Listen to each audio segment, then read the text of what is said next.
English में बहुत बार examiner किसी इंसान का नाम लिखने की बजाय सब्जेक्ट की जगह क्या लिख देगा? देखो राधा लिखा है तो अपने को पता लग रहा है शी है, रोहन लिख दिया हम लोग समझ गए ही है, पेन लिख दिया हम लोग समझ गए इट है, समवन में तो क्लियर ही नहीं होता जेंडर है कौन।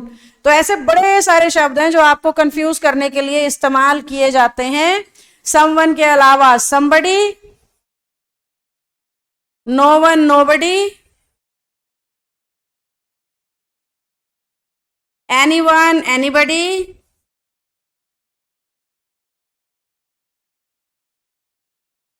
Everyone everybody.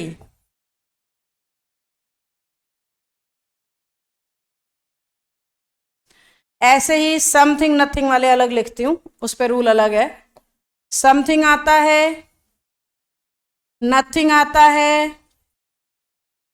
एनीथिंग और एवरीथिंग। अब एक बार सारे बच्चे मधुर सी आवाज में जरा सुर लगा देंगे।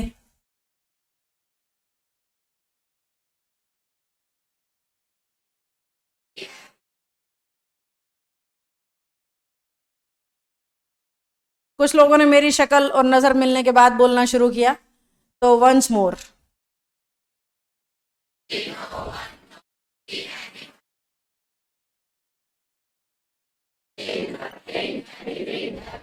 मजा ही आ गया, एक बार और हो जाए।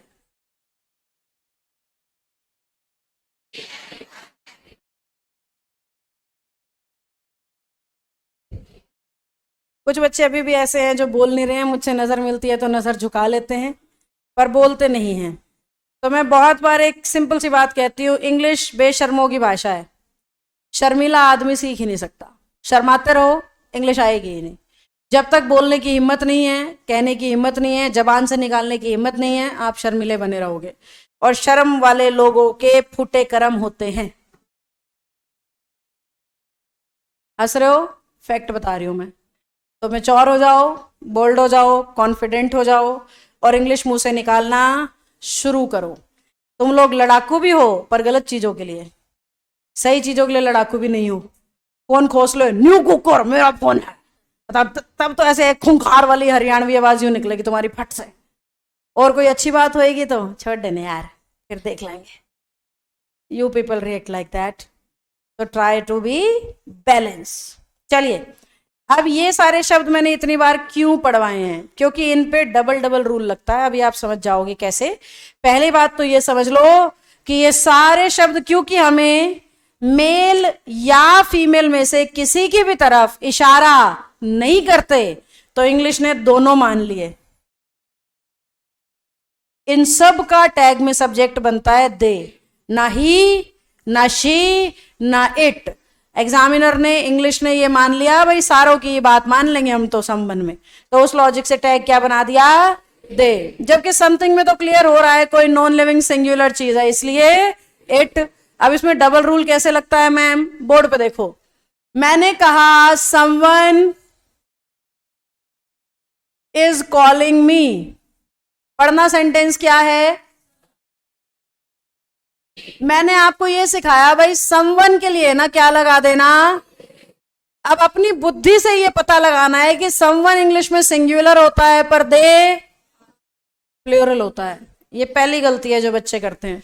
बच्चे टैग भी सिंगुलर वर्ब से ही बना देते हैं सेंटेंस की भावनाओं में बह के, जबकि दे इंग्लिश में हमेशा प्लूरल होता है और ये शब्द इंग्लिश में हमेशा सिंगुलर। तो ये बात हमेशा टकराएगी। सेंटेंस में सिंगुलर वर्ब होगी पर टैग में कैसी चाहिएगी? प्लूरल। पहली गलती जो आप करोगे। अब हमें आर को यहां पे सेंटेंस पॉजिटिव देखते हुए क्या करना पड़ेगा? तो टैग तैयार हो गया आरंट दे। अब दूसरा रूल कौन सा टकराता है वो बता रही हूं। मैंने कहा नथिंग इज परमानेंट, बड़ा हो गया परमानेंट शब्द तो छोटा कर देते हैं।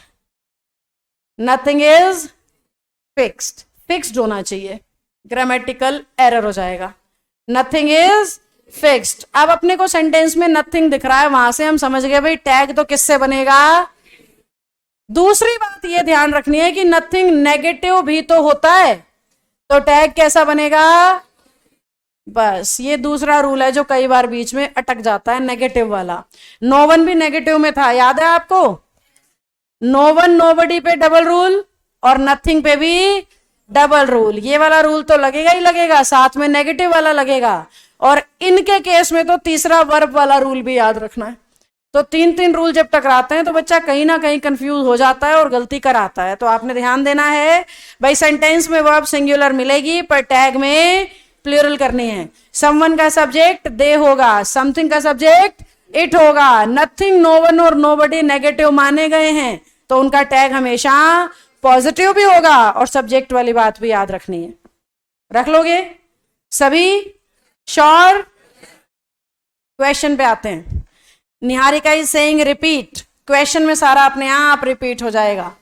मैंने कहा everyone is happy in this classroom, बड़ा सेंटेंस बन रहा है, एवरीवन इज हैप्पी में ही काम चला लेते हैं।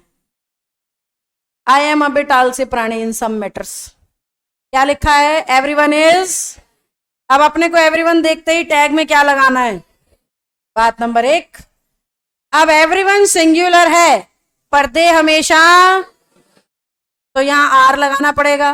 सेंटेंस पॉजिटिव है तो टैग बन गया। आपका एग्जामिनर ऐसे दे देगा पेपर में, बस क्या करना चाहिए?